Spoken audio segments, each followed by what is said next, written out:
السلام عليكم ورحمة الله وبركاته. ازيكم احبابي؟ عاملين ايه؟ يا رب تبقوا بخير. وحشتوني جدا جدا جدا جدا من الفيديو اللي فات. لو انتي اول مرة تشوفيني، انا ايمان ماهر، فضلا وليس امرا. يا ريت تشتركي في القناة وتفعلي زر الجرس على الكل عشان يوصلك كل جديد عن القناة بتاعتنا. بنقدم روتينات وتنظيفات واكلات وخروجات وفلوجات ومشتريات وكل حاجة تخص الست البيت المصرية. معذرة. اللي متابعني يعني وعارفني فعارف ان انا لسه قايمه من دور برد محترم، واللي اول مره يشوفني معذرة. معذرة على صوتي، البرد كان مبهدلني والحمد لله، اللهم لك الحمد والشكر. يعني الواحد بدأ يتعافى واحدة بواحدة، بدأنا نقف على رجلينا تاني. جايلكوا بقى النهارده في يوم جديد وفيديو جديد وروقان الروقان وحاجات الستات كلها بتحبها، ويوم بالنسبه للستات يوم مميز جدا جدا جدا. ليه مميز؟ عشان خاطر احنا بننزل نشتري مشتريات بيتنا واحتياجاتنا بتاعت الشهر. معرفش ليه يا اولاد، كل ما بننزل نشتري حاجات البيت بتحس ان في فرحه رهيبه جدا جدا جدا في مجرد بس ان انت تنزلي تشتري احتياجات بيتك. يعني مجرد انت ماسكه الترولي بتاع السوبر ماركت، سواء بقى كارفور، هايبر، سبينس، فتح الله، ايا كان. آه، المكان اللي انت دخلتي، السوبر ماركت اللي دخلتي تشتري منه حاجتك، مجرد بس ما بتاخدي الترولي كده وتبتدي تمشي تبصي على الارفف وتشوفي ايه اللي ناقصك في بيتك وايه اللي عايزاه وايه اللي محتاجاه وبتحطيه، ما تفهميش احنا ايه السعاده اللي عندنا في الموضوع ده. بتلاقي فيه كده ارضاء نفسي غير طبيعي، مع انها حاجات للبيت، يعني مش حاجات انت مش رايحه تعملي شوبينج لنفسك مثلا. انت بتعملي شوبينج لبيتك، بتجيبي احتياجات بيتك نفسها بتاعت الاكل والشرب والتنظيفات والمنظفات والكلام ده كله. اما بقى يعني السعاده اللي احنا بنبقى فيها دي ما تفهميش ايه سببها، بس ربنا يديمها علينا نعمه يعني كلنا. دي حاجه. والحاجه التانيه، اما بقى بالنسبه لازواجنا فربنا يعينهم، بيبقوا ماشيين جنبنا. بص اللي هو خلصي بقى، رحت قلت له بقى بقول لك ايه، سيبني بقى براحتي عشان اشوف اللي ورايا ايه، ولا اجيب لك اي حاجه والسلام وتدفع والاقي نفسي مش محتاجاها في البيت وانزل اجيب بعد كده احتياجات تانية. يعني لا خلاص انا هسكت، اختاري اللي انت عايزاه واللي انت محتاجاه بس ما تفتحيهاش قوي. يعني قلت له خلاص ماشي. بس فالنهارده جايين بمشتريات الشهر حبايبي، وربنا يكرمنا ويكرمكم يا رب ويوسع ارزاقنا وارزاقكم. ما تنسوش تصلوا على النبي في الكومنتات، وصلوا على النبي حتى لو من غير كومنتات، صلوا على النبي طول الوقت طول ما انتوا قاعدين. ربنا يرزقكم حسن ثواب الصلاه على النبي، ويرزقني حسن ثوابها يا رب وبركتها. اللهم صل وسلم وبارك على سيدنا محمد.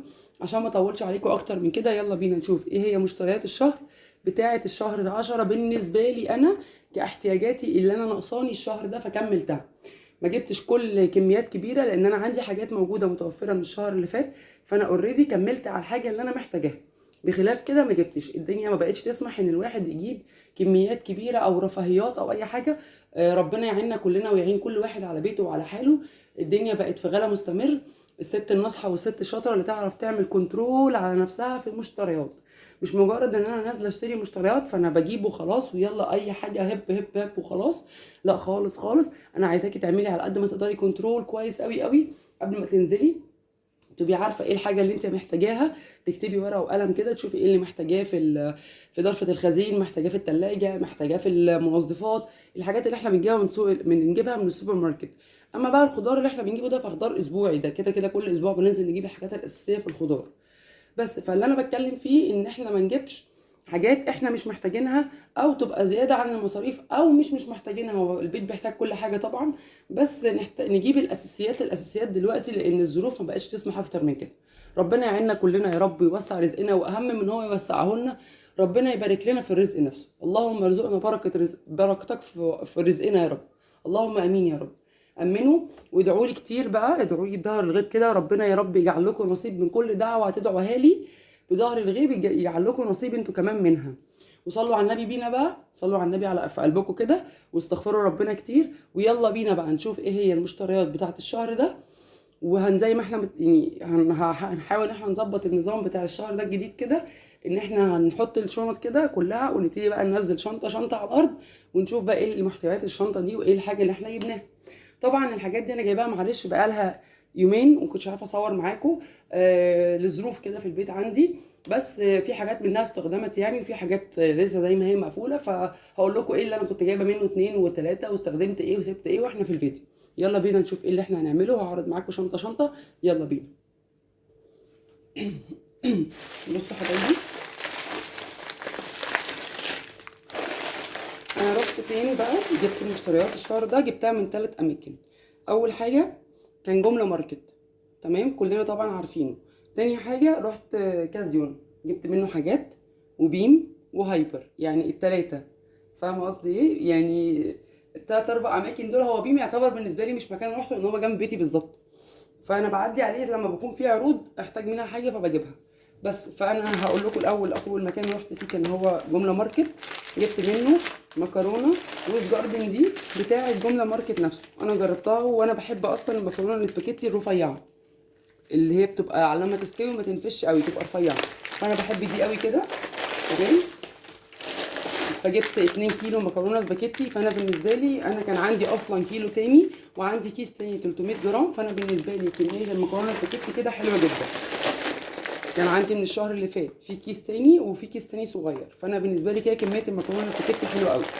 المكرونه الهلاليه دي انا بعشقها، يعني انا ما اعرفش ليه بحبها قوي كده، مع ان هي كلها انواع مكرونه واحده، بس انا بالنسبه لي المكرونه الهلاليه دي فيها كده روح غريبه بالنسبه لي. تمام. فانا جبت كيلو من دي، وجبت من بساطه مكرونه بساطه الصغيره العاديه، برضو حلوه مش وحشه، جبت كيلو. تمام. والقواقع دي كنت جايبه منها 3 اكياس، استخدمنا كيسين وفاضل كيس. تمام. عشان قلت لكم هقول لكم ايه اللي انا جبته واستخدمته وايه اللي ما استخدمتوش. تمام. وجبت كيس مكرونه قلم.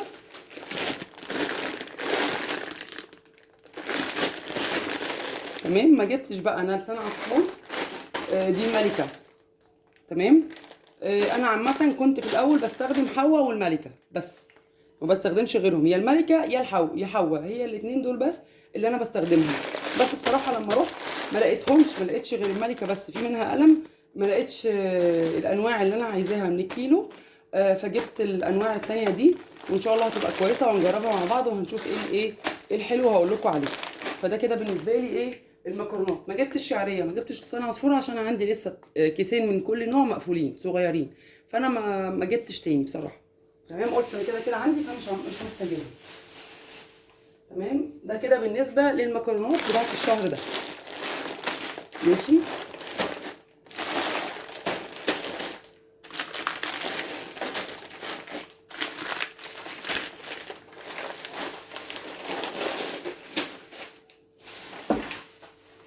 نيجي بقى للرز. انا عندي اصلا حوالي 2 كيلو رز تانيين او 2.5 تقريبا، فجبت رز العاصم ده، جبت كيسين منه، ده جبته من كازيو. تمام.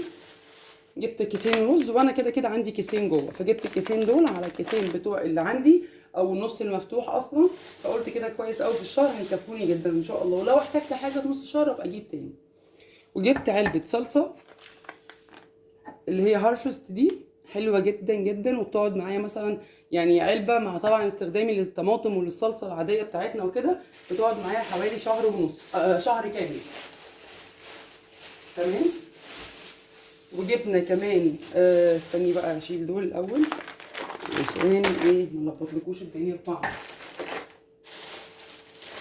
جبت دقيق، انا عندي كيس دقيق مقفول اللي هو بتاع المطبخ، فجبت كيسين دقيق المطعم ده، حلو ونضيف وناعم، ما فيهوش حاجه وما فيهوش النقط السوداء. انا نصيحه مني، يعني لما تيجي تجيبي الدقيق بتاع بيتك، هاتي الدقيق اللي هو بيبقى في كيس شفاف كده. اما الدقيق اللي في كرتون ده انا ما بحبوش، اللي هو في ورق كرتون. جربته كذا مره، بلاقي فيه نقط صغيره سوداء، فبتفصل الخميره وبتبقى تحسي ان هو مش معمول كويس، معرفش، بس انا ما مرتحتلوش خالص. فانا بصراحه جبت دقيق المطعم، حلو جدا جدا، انا جربته قبل كده مره تقريبا او مرتين، عجبني مش وحش، وسعره كان حلو مش وحش. استني اقول لك سعره كان كام دلوقتي. دقيق المطعم كان ب 17 جنيه ونص اهو. بصوا دقيق المطعم ب 17 ونص. بس فانا بصراحه ده كان عجبني، قلت سعره حلو، وفي نفس الوقت انا عندي كيس مقفول تاني بتاع من الشهر اللي فات كان باقي عندي، بتاع الضحى، دقيق الضحى. فبصراحه انا قلت الكيسين دولت على الكيس بتاع دقيق الضحى حلو قوي كده، كفايه عندي، وانا كده بالنسبه لي تمام جدا. تمام.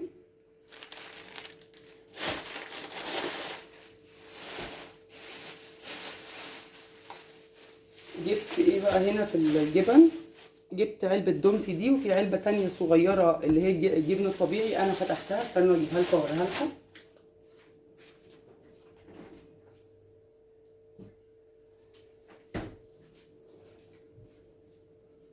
اللي هي رودس. تمام، جبت رودس وجبت انا فتحتها واستخدمت منها، والله طعمها حلو جدا وما شاء الله الله اكبر، طبيعي جدا. جبت اللي هي امان دومتي المره دي، ما جبتش رودس لان انا كنت عايزه رودس بطعم الشيدر او الفلامنكو، ما كانش موجود. فجوزي قال لي دومتي حلوه برده فنجربها ما فيهاش مشكله، فبصراحه جبتها كانت حلوه وعجبتني جدا. وجبت 3 اكياس لبن بخيره. بس استخدمنا كيس يعني، وفتحنا التاني شغالين فيه دلوقتي. وده الكيس التاني بتاع التالت يعني اللي باقي. تمام، احنا عندنا ما شاء الله في لبن يوميا الصبح وبالليل، فانا اللبن عندي بيخلص بسرعه، فانا بجيب اللبن اسبوع باسبوع. فاهمين قصدي ايه؟ بس فده كده كان بالنسبه لي ايه الجبن. وجبت جبنه رومي طبعا وبتاكل منها في التلاجة والحاجات دي كلها كلنا منها. فايه هبقى اوريكم بعد كده باشتراطات الاسبوع، عشان الجبن عندي بتبقى بالاسبوع او كل 10 ايام. فاهمين قصدي ايه؟ بس ثواني بقى اجيب لكم الباقي.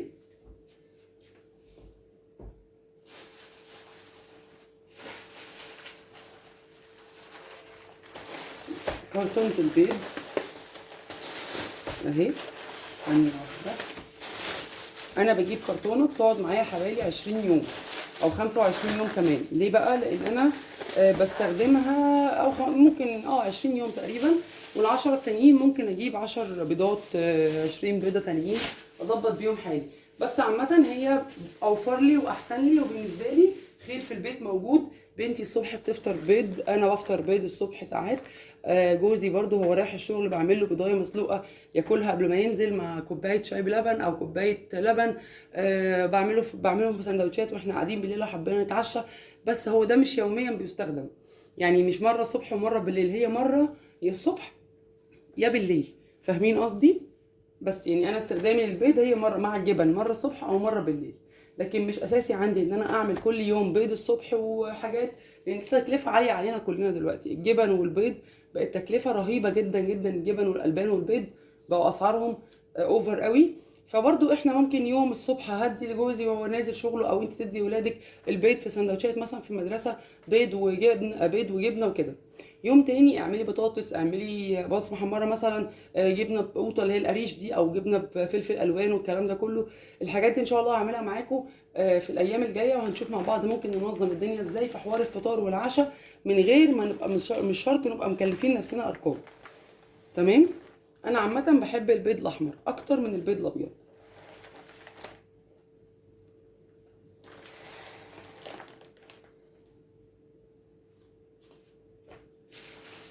نيجي بقى لقسم المناديل.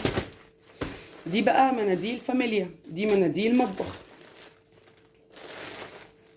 ماشي، رول مطبخ اهي، 8 رول مطبخ. بس انا ليه يا مان ما بتجيبيش او مؤخرا ما بقيتش اجيب مناديل تويلت؟ اعزكم الله يعني. بصراحه عجبتني الفكره دي جدا، كنت سمعتها من حد برضو على النت، ان انت هاتي مناديل المطبخ، بكره المطبخ، وحطيها في التويلت واستخدميها. خدي واحده شريحه واحده بس، يعني مثلا هفترض ان هي دي مثلا اللي في التويلت، فانت بتاخدي شريحه واحده دي، لما بتيجي تطبقيها بتبقى كأنك واخده 2 من البكره الصغيره. فاهمين قصدي ايه؟ يعني دي كده شريحة واحدة من الرول ده، من الرول بتاع المطبخ، لما تيجي تطبقيها وتستخدميها كأنها 2 من البكر الصغير. فبصراحة أنا عجبتني الفكرة جدا ولقيتها موفرة معايا، وبجد بتنشف في التنشيف أحسن بكتير من الصغيرة. دي طبقتها محترمة عشان خاطر بتبقى سميكة شوية أو تقيلة شوية، محملة نفسها شوية، عشان خاطر طبعا بتاعة المطبخ تشرب زيوت، تشرب سوائل، تشرب أي حاجة من الحاجات دي. فطبعا بالنسبة لي في التويلت أنا عجبتني جدا، فأنا بجيب دي للتويلت والمطبخ الاتنين مع بعض، لما بحتاج هنا باخد وبحتاج هنا باخد. تمام. فبصراحة عجبتني جدا، وكان برضو عليها عرض بحاجة و30 جنيه أو 40 جنيه تقريبا، فقلت استغل العرض وجبتها. بصراحة أنا كده كده محتاجة بكر للتويلت، فجبتها عشان كده. تمام. دي كده بالنسبه لي مناديل المطبخ والتويلت. اما بقى مناديل السحب فانا بستخدم اصلا فاين، بس فاين ضرب سعره بحاجه في 70 جنيه التلاتة، فلقيت دي برضو كان بابيا برضو حلوه، انا جربتها قبل كده، كنت بستخدمها كتير قوي في اول ما اتجوزت. لقيت برضو سعرها مش وحش، كان بحاجه كان ب 49 ونص، يعني حوالي 50 جنيه. فقلت له قلت لجوزي خلاص نجيب دي بدل التانية، بدل فاين يعني. فلا بصراحة عجبتني جدا وما شاء الله برضو حلوة مش وحشة، وانا يعني جربتها قبل كده وهي مش قليلة. تمام. دي كده كانت بالنسبة لي المناديل اللي انا هستخدمها الشهر ده في السحب بتاع الشقة عامة، او في شنطة ليا انا وبنتي واحنا نازلين او الكلام ده كله. وده للمطبخ والتويلت. فدي كده المناديل بتاعة الشهر ده. تعملوا معايا.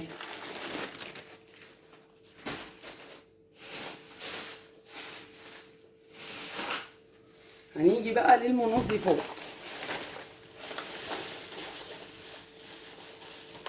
هقولك انا كده كده بستخدم مسحوق اوكسي في غسيل، بستخدم اوكسي او باهي، ده او ده. بس بخلطهم مع مسحوق تاني كده، هبقى اعمل لكم الخلطه دي في يوم. بس انا بعمل ده، الكميه دي بتقعد معايا شهرين. فانا عملتها الشهر اللي فات في اول شهر 9.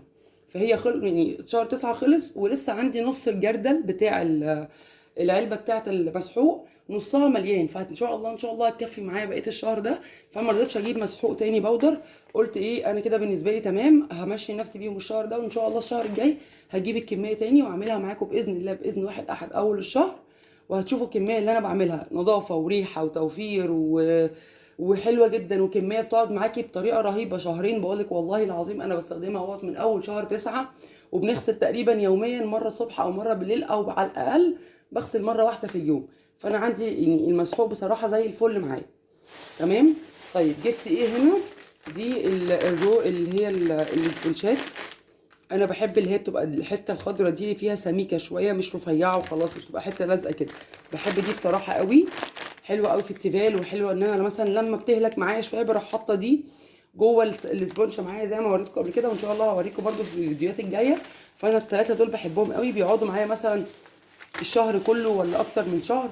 بيقعدوا معايا السبونشات دي بتقعد معايا حلوه قوي بصراحه، وانا بحبها وعجباني جدا. تمام.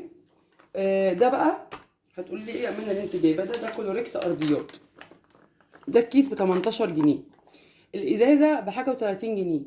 الازازه اكبر وكميه اكبر، بس انا بحس ان انا بهدر فيها اكتر، معرفش ليه. يعني ممكن يكون في حد زيي وفي حد لا. انا بحس ان انا بهدر في الازازه اكتر. الكيس بتحكم فيه وبحس ان انا خايفه ان هو يخلص، فبحط حبه حبه، لان هو فعلا حلو جدا، طهاره قوي قوي، بيطهر حلو جدا جدا الارض، بيدي ريحه غير طبيعيه للارض. بتحسي ان انت فعلا عطرتي البيت وطهرتيه ونضفتيه ومسحتي من غير ما تكلفي نفسك، ان هو فعلا وفر معاكي كذا بند، مش بند واحد بس. فاهمه قصدي ايه؟ هو 5 في 1. انا بحط منه حبه في بخاخه بمسح بيه الرخامات دي بتاعه المطبخ، الاتنين دول. بغسل بيه البوتاجاز ساعات. التلاجة عندي بستخدمه في التلاجة. لو هغسل التلاجة من جوه ولا حاجه. بصراحه انا بحبه جدا جدا جدا، بينقذني في كذا حاجه. بحط منه حبه على كوبايه، على نص ازازه، نص بخاخه ميه، واحط منه غطا. وحبه خل، وبمسح بالمرايات لو انا ما عنديش جلانس. لا بصراحه عاجبني جدا وبيفيدني قوي، ولو مش هعمل بيه اي حاجه من دول، ومجرد بس ان انا استخدمه في الارضيات بس وفي الحمام بس، بيخلي فيه نسبه عطر في الارض وفي الحمام ولمعان في السيراميك رهيب. وبصراحه انا 18 جنيه جبت منهم دول ب 17 ونص الواحد تقريبا. جبت بيه ب 35، جبت ريحتين بدل ما هجيب جيركن فيه ريحه واحده بس. ده باللافندر وده بالنعناع. انا الاتنين جربتهم وعجبوني جدا اكتر من الازرق. معرفش ليه الفرق، بس انا اللافندر عندي رقم واحد عجبني قوي، ويليه النعناع. الاتنين حلوين. فانا بالنسبه لي نفس الرقم اللي انا كنت هدفعه في الجيركن ابو 35 جنيه، لا انا وكان هيبقى مثلا بريحه اللافندر او بالنعناع او ايا كان النوع ايه، هيبقى ريحه واحده بس الجيركن كله. فقلت لا، انا هجيب الاتنين دول، وكل واحد فيهم بريحه، والاتنين نفس سعر الجيركن. وفي نفس الوقت انا جبت ريحتين، وفي نفس الوقت انا قدرت اتحكم ان انا ما بهزقش قوي في الكميات اللي عندي. فاهمين قصدي؟ بس فده كان كده بالنسبه لي ايه كولوريكس الارضيات. وده كولوريكس الالوان. طبعا الكيس ده بيقعد معايا اسبوعين 3، لان انا بستخدمه بحذر اكتر من الازازه. وبحس فيه ببركه شويه. الازازه دلوقتي وصلت ل 28 و29 جنيه، ده جايباه ب 18 جنيه ونص في عرض. هو بدل 20 جنيه ب 18 جنيه تقريبا في العرض. فانا بالنسبه لي الكيس بيقعد معايا اسبوع او 10 ايام. انا بالنسبه لي حلو جدا في نص الشهر. لو حبيت اجيب واحد تاني يكمل معايا بقيه الشهر انا كده بالنسبه لي تمام قوي قوي قوي. فاهمين قصدي ايه؟ بس دي كمان ازازه صابون وفير اللي انا قلت لكم عليه، جربته وعجبني، فبصراحه رحت جايبه الازازه تانية. اللي انا جربته كان لونه اصفر، فقلت اجرب كمان الاخضر. بصوا اللزوجه بتاعته، بصوا تقله بيتحرك ازاي. فقلت ايه المشكله اجرب، والازازه دي كانت ب 14 جنيه. يعني ارخص من اي مسحوق تاني، وبصراحه هو عجبني، مش ما عجبنيش وما بيعمليش حاجه في ايدي. يعني بص ايدي ما فيش اي حاجه خالص. فاهمين قصدي؟ فلا بصراحه عجبني جدا، فانا قررت ان انا هجربه. فبصراحه جبته قلت هجربه، وهقول لكم برضو نتيجته ايه معايا برضو لما الازازه تخلص. تمام. آه، اما بقى بالنسبه للغسيل اللي عندي، انا بجيب من ده للغسيل الغوامق. منها انا هقول لكم انا بفكر فيها ازاي، وممكن تكون ما تعجبش حد وممكن تكون تعجب حد. انا بستخدمها كده ازاي. ليه بتجيب الاكياس الصغيره ده؟ الكيس ده ب 2 جنيه، فانا بجيب الخمس اكياس ب 10 جنيه. انا بالنسبه لي استخدمت جل شركات، واستخدمت للاسود جل، وبالنسبه لي ما كلفنيش رقم، لان هو كيس واحد بس بفتحه وبحطه مع الغسله. شكرا شكرا كده، ما بحطش حاجه تاني. هو بحطه جوه الغساله مع نفسه، هو والغسيل بقى يتاقلموا مع بعضيهم، والغسيل بيخرج ريحته حلوه قوي قوي قوي. ما بحطلوش دوني ولا بحط اي معطر ليه. فهو بالنسبه لي بيخلي ريحه الغسيل حلوه، وفي نفس الوقت بيحافظ على الاسود، ما بيجيرش بسهوله زي ما بتغسلي بالباودر خالص. فانا بالنسبه لي بجيب انا بجيب يا اما اوكسي جل باودر، اوكسي جل اسود الملابس السوداء، او بجيب البرسيل جل. الفرق ما بين ده وده في الكميه والسعر، ده ب 2 جنيه وده ب 3 جنيه. ده ممكن يكون ازيد منه حاجه بسيطه، يعني مش كميه كبيره. بس انا بالنسبه لي انا بستخدم برسيل او جل شركات، مش بستخدم جل جايبينه من عند بتاع الصبانه. بس كله طبعا كويس وكله خير وكل واحد على قد امكانياته. بس انا بالنسبه لي كده، بدل ما اجيب جيركن كبير برقم معدي ال 100 جنيه، لا انا بجيب دول بيكفوني مثلا. اصل انا مش كل يوم بغسل اسود، بس بيقعدوا معايا مثلا كل ما باجي اغسل اسود بروح حاطه ايه، كيس منهم. يعني لو بغسل اسود مرتين في الاسبوع، فانا في الاسبوع بستخدم كيسين، يعني على الشهر كله بستخدم الخمس اكياس اللي هو ب 10 جنيه. جبتي ال 10 ب 10 جنيه خمس اكياس قعدوا معاكي للغسيل الاسود بتاعك بس. ب 10 جنيه الشهر كله كفتيهم. فاهمه قصدي ايه؟ فانا بالنسبه لي الاكياس ممكن غيري يفكر فيها غير كده، بس انا بالنسبه لي بستخدم جل شركات، ما كلفنيش رقم كبير، حافظت على حاجتي وعطرتها واستخدمت نوع مسحوق نضيف وكويس. تمام. اما بقى للالوان ممكن استخدم اريال ده العادي. ممكن احط لو حابه مثلا احط هدوم خروج بتاعتي او بتاعت جوزي او بتاعت بنتي او هدوم الشغل بتاعت التدريب بتاعي، لان انا جوزي مدرب وانا كمان مدربه. ان شاء الله هبقى اقعد معاكم كده في لايف قريب ان شاء الله، وهقول لكم ايه قصتي والدنيا بتاعتي ماشيه ازاي. فانا بالنسبه لي بستخدم الاريال او اوكسي باللافندر او اوكسي نسيم الشرق او الحاجات دي كلها، بستخدمهم في هدوم الخروج فقط. بس هدوم الخروج بتاعتي انا وجوزي او بتاعت بنتي هو ده اللي انا بستخدمه فيهم. بخلاف كده ما بستخدمهمش بصراحه غير مسحوق البودر، فده بيشيل ده بالنسبه لي. ده برضو ب 2 جنيه الكيس. برضو هتغسلي مره في الاسبوع او مرتين بيه، هيقعد معاكي ب 10 جنيه. هيبقى انت جبتي ب 10 جنيه الوان و10 جنيه غوامق. مش عايزه تجيبي ده ما تجيبيهوش، ده مش اجباري ولا حد فيهم اجباري. بس انا بقول لك انا اللي انا بعمله ايه. ممكن تجيبي ب 10 جنيه في الشهر برسيل او اوكسي الوان غوامق للهدوم الغامقه، وتستخدمي البودر بس للهدوم العاديه. انا بس يعني ده بيدي نسبه تعطيره، وفي نفس الوقت بيدي يعني غير ان هو بيعطر الهدوم، بيدي كده ريحه ونظافه وتحسي انك استخدمتي حاجه نظيفه لهدوم الخروج بالذات بتاعتنا. تمام. بس دي كده كانت مشتريات الشهر بتاعتي ويا رب يعني اكون قدرت ان انا اوصل لكم حاجه تعرفوا وتستفيدوا منها، وان شاء الله تكونوا استفدتوا بحاجه من عندي كويسه. وربنا يبارك لكم ويبارك لنا في رزقنا ورزقكم يا رب. واشوفكم على خير ان شاء الله الفيديو اللي جاي. ولو انت اول مره تشوفيني برضو ما تنسيش تدوسي لايك، ولو انت اول مره تشوفيني او اول مره تشوفي القناه بتاعتي يا ريت تشتركوا في القناه وتفعلي زر الجرس عشان يوصلك كل جديد عن القناه بتاعتنا. وان شاء الله ان شاء الله ان شاء الله نكبر مع بعض. وما تنسوش بقى بجد حبايبي تكتبوا لي تعليق حلو كده زيكم، ان شاء الله ربنا يكرمنا ويكرمكم كلنا مع بعض. يا ريت بقى يعني الفيديو لو عجبك شيري بقى لاصحابك او لزمايلك او لاخواتك او لحبايبك ايا كان، انه ممكن نساعد بعض يعني وكده. فيا ريت يعني تساعدوني في الموضوع دوت وتعملي شير لاصحابك في الكومنتات او في الماسنجر ايا كان، يعني هتعرفي تبعتي الشير ده ازاي. يا ريت بالله عليكم ما تنسونيش. بحبكم جدا وبستنى تعليقاتكم بجد قوي قوي قوي. انا بحبكم قوي قوي وانتوا بجد نعمه وفضل من ربنا، الناس اللي بتحبني والناس اللي بتدافع عني والناس اللي بتذكرني بكل خير. ربنا يخليكم ليا يا رب وما يحرمنيش منكم، ودايما يا رب في ظهري، ودايما الجيش بتاعي هو انتوا. واشوفكم على خير واجيلكم على خير. ودي كده كانت بالنسبة لي مشتريات الشهر بتاعتي، ويا رب يا رب أكون قدرت أفيدكم بأي حاجة منها إن شاء الله، يعني يكونوا استفدتوا حتى لو بمعلومة 1%. صلوا على النبي بقى واذكروا الله كده في قلبكم، وإن شاء الله ربنا يكرمنا ويكرمكم يا رب ويرزقنا ويرزقكم الخير كله من عنده يا رب إن شاء الله. السلام عليكم ورحمة الله وبركاته. أشوفكم الفيديو اللي جاي على خير. مع السلامة أحبابي.